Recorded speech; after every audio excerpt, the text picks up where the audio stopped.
Hey there, welcome back to Special Educators Resource Room podcast. This is Jennifer from Positively Learning. I have to laugh. I don't know what's going on, but it just took me 3 tries to record the introduction today. I kept messing up my name, the podcast name, all of it. I think it's because I'm excited. I've got 2 quick things to share, and they both involve YouTube. First, I'm going to go live tomorrow at Positively Learning on YouTube, Saturday, March 21st at 10:30 a.m. Eastern. It's going to be a training live all about independent work that actually works. And then I'm going to stay on for question and answer. So if you'd like, you can even send your questions ahead of time. I'll be sure to cover them. And I look forward to seeing you there. The second thing also involves YouTube.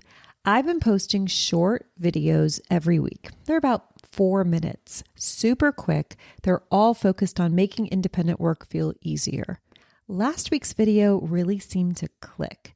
So I thought, let's take that idea and talk it through a little bit more here. I think this topic really resonated because it's so practical.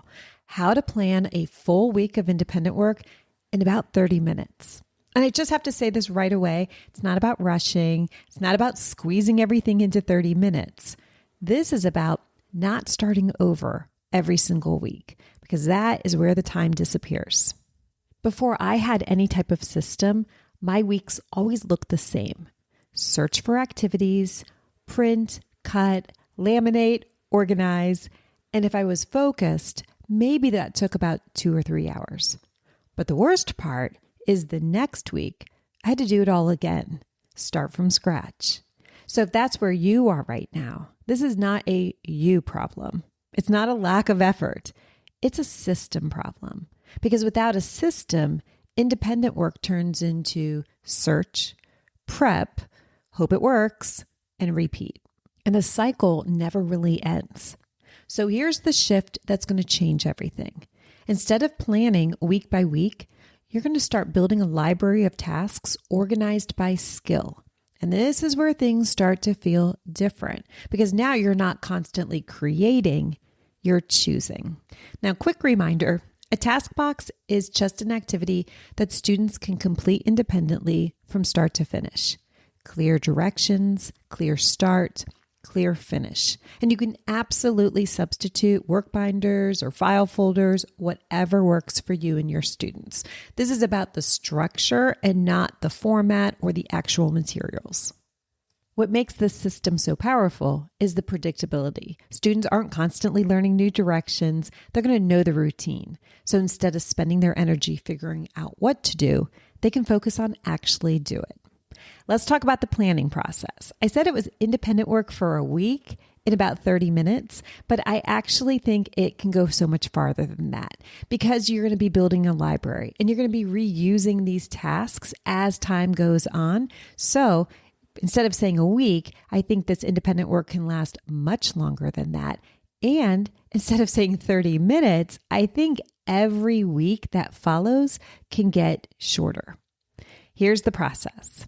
Step number 1, you want to start with IEP goal content areas. So when you sit down to plan, you always want to start with the goals. What are we already working on? Is this early math skills? Is it literacy, SEL, life skills? And then in step 2, I'm going to search by skill. So I want to search by skill instead of searching for an activity or starting from scratch. So for example, in the YouTube video, I will link it in the show notes, I walk through a place value example. I went to the task box club, I typed in place value in the search bar and immediately saw multiple options. And what I love about that, and this is something I definitely want to highlight, is that I didn't have to figure out what to create. I just had to decide what fit. And that's a completely different level of effort. So I'm looking at these options that popped up when I searched place value, and then I can just pick and choose with my students in mind. Everyone can do this too. You do not need to be a member of the Taskbox Club to use the search bar. When we updated the website last year, one of the exciting things is that you can see everything in the club without being a member. So I will put a link in the show notes. You can pull it up, type in the skill that you're going to be searching for, and see the results. In the YouTube video, I also show how I balance things out. So yes, I am picking a place value task, a couple of them, but I also wanted to add in some student wins, things like a sorting activity, a errorless task, and it was based on high interest. In this example, I chose a March Madness activity because every task our students are working on does not need to be a heavy academic piece. Some tasks are going to be there to build momentum, to build confidence, to give students success right away. And that combination is what's going to make independent work actually work. Step 1 was pick the IEP goal area. Step 2 is to search by actual specific skill. Step 3, this is such an important step. You're going to mix new and mastered. Not everything needs to be new. And honestly, it shouldn't be. Students need repetition. They need to feel successful. They need to say, I know how to do this. So I always suggest mixing something new and something familiar. And that balance is going to keep things moving without hitting frustration. Step 4, choose 3 to 5 tasks. That's it. Students are going to rotate through them. They're going to repeat them. And that repetition, that's where the independence is actually going to build. And the last step is you're going to prep once. You're going to make the task and then you keep it.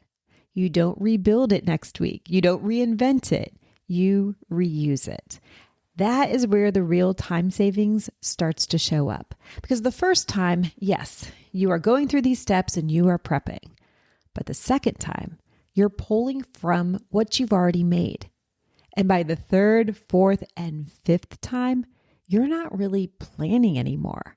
You're rotating, you're swapping, you're adjusting, and that's when planning starts to feel like 20 minutes, 15 minutes, maybe even less, because your library is doing the work for you. That's what the Taskbox Club was built for. It's a library of tasks organized by skill.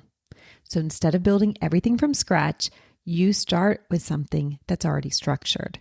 Students can start, they can work, they can finish without you needing to invent something new and walking them through every step.